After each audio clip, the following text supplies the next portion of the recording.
Wrestling Podcast with MrEliMac. I'm your host, MrEliMac, and I am so sorry that I could not release a podcast episode about this past Friday's events and the events of Full Gear. I have had a busy weekend, so I wasn't able to actually get to it. I wasn't expecting to have a busy weekend, but you know, life gets in your way and then stuff happens. And so, before I get into the Raw recap, I'm going to be talking about some of the stuff that happened this past Friday as well, and sort of a recap of the weekend as well. But before we actually get into the Raw recap and what the events that happened this past weekend, please hit the like button and subscribe to the channel. That way you can be up to date with all the videos I post here on my YouTube channel. Also hit the notification bell. That way you can be notified whenever a new podcast episode comes your way. So, before we get into Raw, let's talk about what happened on SmackDown, mainly the major event that happened on SmackDown, which was the reveal of the 5th member of the Brawling Brutes WarGames match. It was sort of hinted at the start of SmackDown when Sami Zayn came out and basically told the Brawling Brutes that, hey, the Bloodline's gonna beat you. Sheamus was basically saying, hey, we're gonna have a 5th member that you wouldn't even expect, so I hope you're prepared. And so when we got into the main event, which was Butch versus Sami Zayn, it ended up being revealed that Kevin Owens was the 5th member, which I'd predicted, which is so funny because, again, not even a long time ago, like a few weeks ago, I was going to make a video about my thoughts on who should take the belt off of Roman, and it's sort of the beginning of that storyline sort of started around WarGames, and it's so funny because I've had this thing plotted out for a while, and one of the main plot points that I had was that at WarGames, it was going to be revealed that Kevin Owens was going to be the 5th member of the Brawling Brutes team, basically trying to get Sami Zayn into the light and away from the Bloodline. And sort of like this past Monday had a little bit of that development, but when I get into Monday, I'll talk more about it. So I just thought it was interesting that, I was able, sure, it's a little easy to book it. It was easy to predict, but sort of seeing that an idea that I had is sort of the actual stuff that's happening on Monday on the storyline of the Bloodline versus Brawling Brutes. It's kind of fun to see. It's sort of interesting. I have the notebook right in front of me, right next to me. But yeah, it was interesting to see Kevin Owens. It's so nice to see Kevin Owens back. He got a great reception from the audience. Everyone loved seeing him again. And I think, and you could even see on Twitter, he posted how happy he was that he got the reaction that he got. So many people were happy to see him. I was happy to see him. It's just so nice to see Kevin Owens back on our TV screens. And I think we're going to have a mini rivalry and a mini program between him and Sami during this point until we get to the point where the Bloodline turn on Sami, which I am expecting to happen the night after the Royal Rumble. At least that's my prediction. That way we can start getting closer to potentially seeing Sami and Kevin Owens teaming up to go up against the Bloodline. But yeah, that was the major event that happened on SmackDown, this upcoming SmackDown, this one that's about to happen this upcoming Friday. We're going to be getting a advantage match. It will be Sheamus and Drew McIntyre versus the Usos. The winners will have the advantage for their team. I'm expecting Sheamus and Drew to win because of the events of what happened this past Raw for the women's WarGames match. I'm hoping that they win as well because I think it would be a nice little separation for the story that we're expecting. I think a lot of people are expecting the Usos to win, so the Raw team or the villain, the evil quote-unquote bad guy team can have the advantage, but I think it would be better to have the faces have the advantage for at least the men's WarGames match. I don't know why, but I think that would just work better. And then we go over to the other major wrestling event that happened, and the other major wrestling story that happened this past weekend was Full Gear. The Elite came back, and they lost, which was shocking. And by the way, they came out to Carry On Wayward Son, and I have always said if I were to ever become a wrestler, which I'm not, but if I were to ever become a wrestler, I would want that to be my theme song. I had my entrance planned out. I had everything planned out. And then seeing them come out to that song, mildly similar to how I would actually have my entrance be, I just thought it was like validation for me, because I was just looking at it and watching it and just thinking to myself, well, at least this proves that I was right. You can definitely have Carry On Wayward Son be a wrestling theme song. At least that's what I always thought. So yeah, the Elite came back and they lost their trios match, but this is leading into a best of 7 series for the titles. So this upcoming Friday, we're going to have the second match, which I'm assuming this entire best of 7 is going to go to 7 matches. And maybe we may get the Elite winning all 7. We may have Death Triangle win all 7. Who knows? I'm looking forward to seeing what happens. I'm hesitant to see all 7 matches because the way each of these guys compete and how they all fight, this is going to, man, they gotta take care of themselves. They gotta try not to go crazy on every single match, because someone is legitimately gonna get hurt again. And I don't want that. I do not want that. Another major development that came out of Full Gear, Jamie Hayter is the new interim women's champion.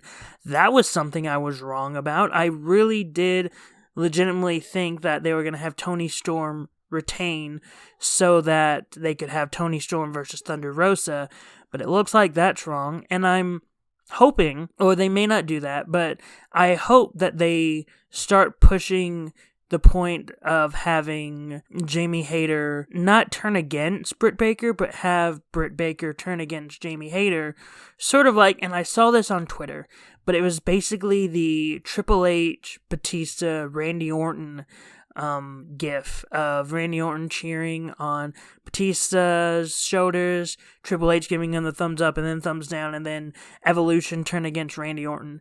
That might be an interesting thing to see for Britt Baker, and an interesting development for Jamie Hayter's character and Britt Baker's character to have Britt Baker be like, hey, yeah, it's cool that you are the champion, but there's only one person that's allowed to be the champion in our little faction, and that's me. So, goodbye. And maybe have that be a feud, the next feud for Jamie Hayter. Have it be Britt Baker versus Jamie Hayter. I don't know. Or maybe have Jamie Hayter feud against Saraya after this. I don't know. I'm looking forward to seeing what happens next. Saraya did the big return against Britt Baker, picked up the win. It was a very emotional match, and it was a very emotional match, and Saraya got the win, and yeah, so again, it's very hard to try to remember exactly what happened. I didn't write notes for the entire show because I thought I'd be able to do the podcast right after. I wasn't able to because busy with work and stuff, so yeah.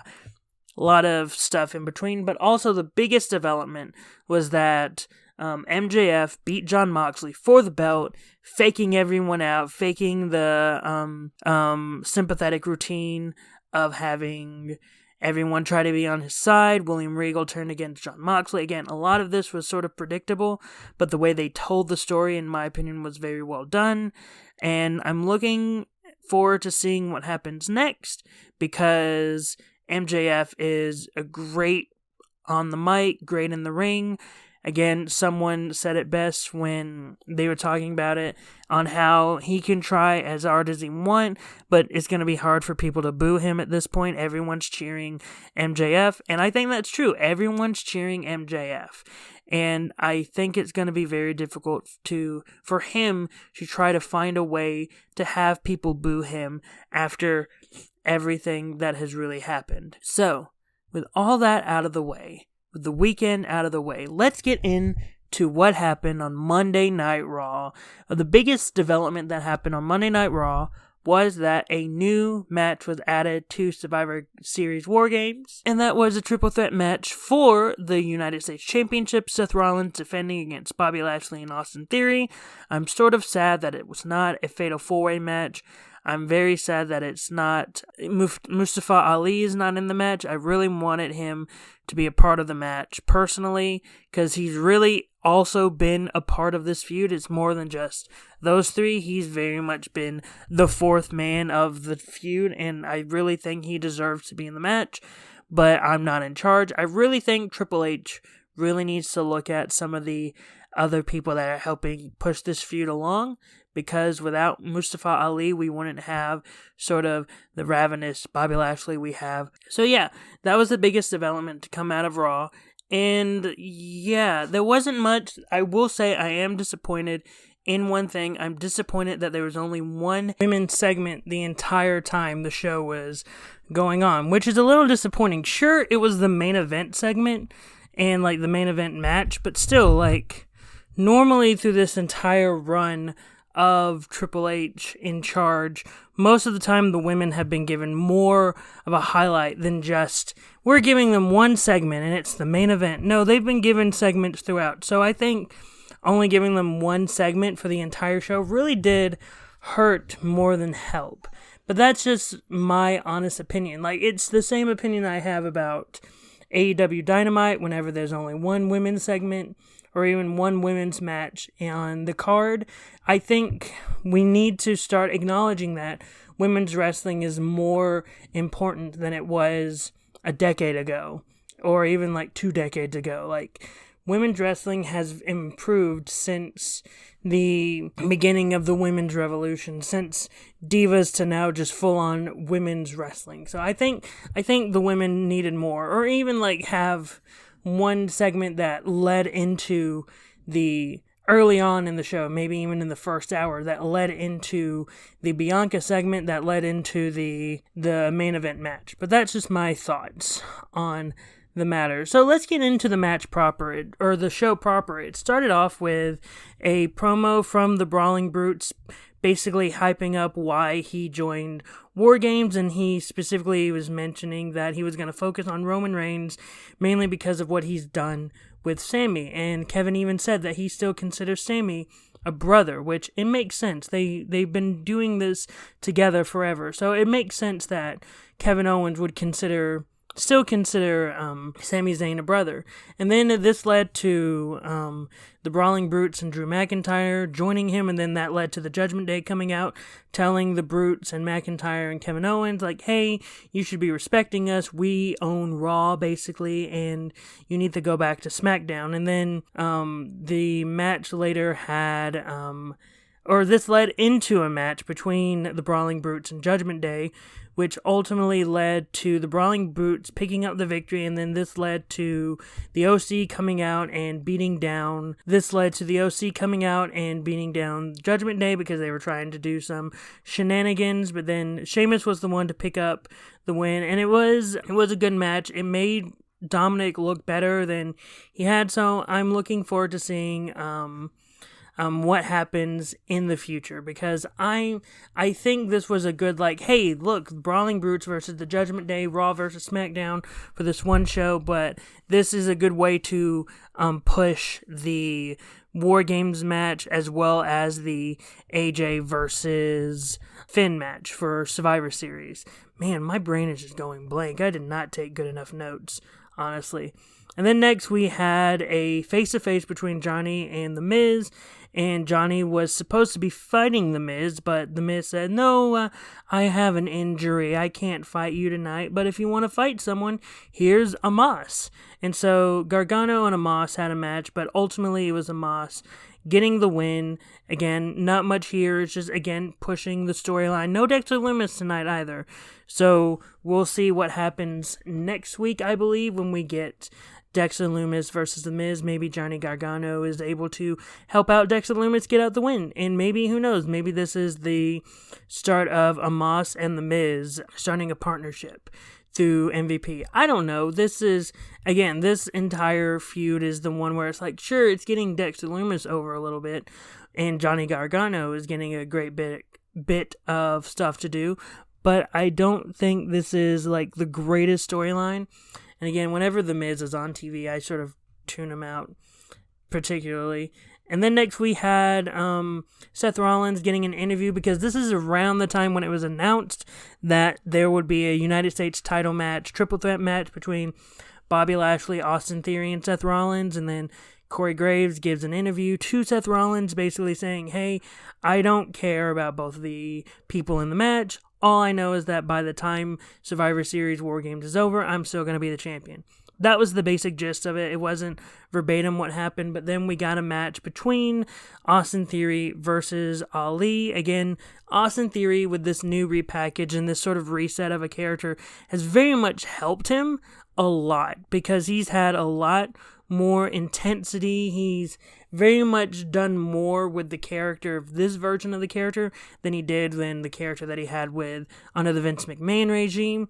So yeah, I very much think that this is a good way to push him forward. Again, he got the win over Ali, which is, again, sort of what he needed to do, but then Lashley came out and started taking everyone out, and it ended with Lashley putting Ali in the Hurt Lock. Again, I really think that Triple H needs to put Mustafa Ali in this match. He's very much a fourth person in the match, and I feel like if it was a Fatal 4-Way, it would be a whole lot better because you'd get to see more stuff from all of these people, and then you get to see like 3-on-1 basically when Bobby Lashley is in the ring with all of them. I just think Mustafa Ali has done enough to earn a shot in this match and to earn a shot for the title. I mean, again, sure, he was in the World Cup tournament against Ricochet on SmackDown, but I really think this entire storyline, if he was actually in the match, would have pushed Ali to another level. And that's just what I think needs to happen. I think Ali deserves to be on that next level. I feel like the only reason why Ali hasn't really been pushed to his full potential is because of that time he got injured going into Elimination Chamber that forced WWE to put Kofi Kingston in the Elimination Chamber match. I can't believe I blanked on that moment. That was Kofi Mania. I knew it was Kofi Kingston, but I forgot all the instances.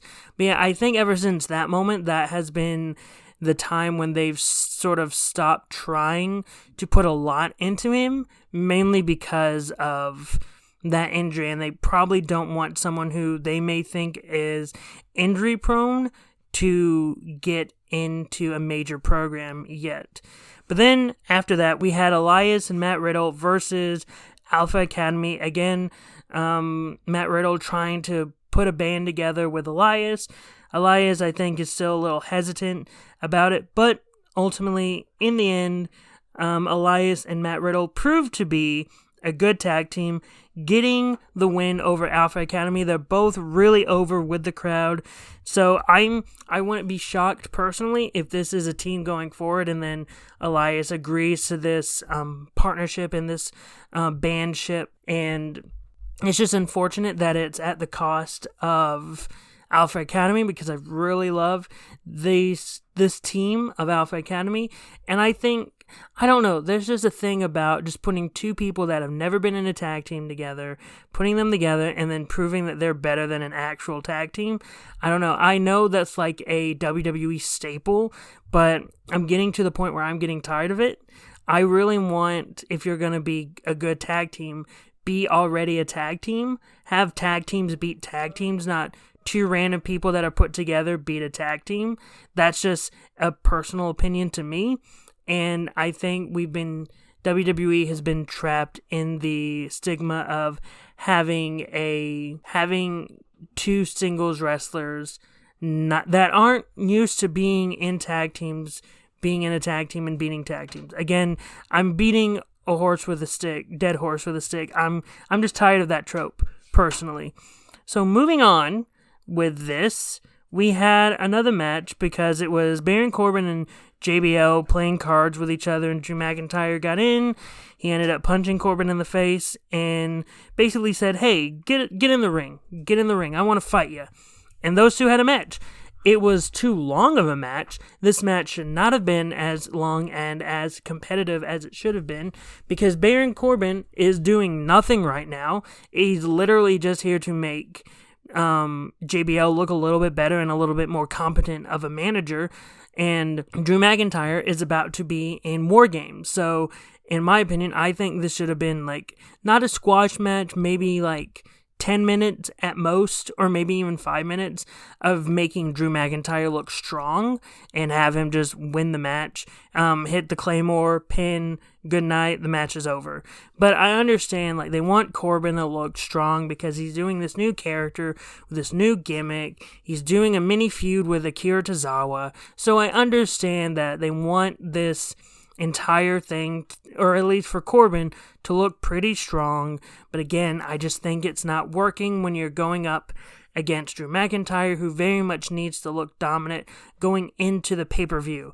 But even in the match, it had JBL try to interfere, but then Akira Tozawa in his old ring gear, I love to see Akira Tozawa back in his old ring gear, had him stopping JBL and Drew McIntyre able to get the win. Again, sure, great, the match was fine, but again, I think it was too long. Personally, I understand what they're doing with Baron Corbin, but this match should have been here to make Corbin look strong, or to have McIntyre look strong, not the other way around. And also, it took a lot of time out of the women's segment, in my opinion, because right after this match was the women's segment, because, well, actually right after this, it was Judgment Day and the OC getting into a brawl that led into the parking lot and had them leave. But then we got the entire women's WarGames segment with Bianca basically saying, hey, you still don't know our fifth member, and you're going to find out on SmackDown. I don't like that we're having to wait until SmackDown to find out who the fifth member is. I think it would have been better to just wrap up the women's storyline, the main WarGames women's storyline on Raw, to get us ready for WarGames. And the only reason why I say this is because all the wrestlers in this women's WarGames match are on Raw. I don't want to see this Raw feud continue on SmackDown. Just fully wrap up this loose end on Raw, and that way the women's segment, the women's stuff on SmackDown, can be focused on Shotzi versus Ronda, because that's the main SmackDown women's feud right now to get us ready for Survivor Series. And so them basically pushing it further is just annoying to me. And I think it's another instance of, we want to have more, we want these women to do more stuff. And I love that they want to get the women to do more stuff. I just think that having it be at the detriment of what's probably happening on the SmackDown women's side is not good. Because again, I think that, and again, this happened this past week on SmackDown, Shotzi was able to pick up the win over Shayna Baszler after Ronda tried to interfere and Raquel helped out. And I think that taking away from that feud is going to hurt that feud more than help the Raw Women's WarGames match. So yeah, I think that they should have just revealed who the fifth member was and just left everyone happy, because it would have been someone that everyone was excited for. And I think honestly that, yeah, I don't like that they're holding that fifth member back, personally. And then we get into the Asuka versus Rhea Ripley match. Again, there should have been more stuff for the women on this night overall. It was a good match. It was a fine match.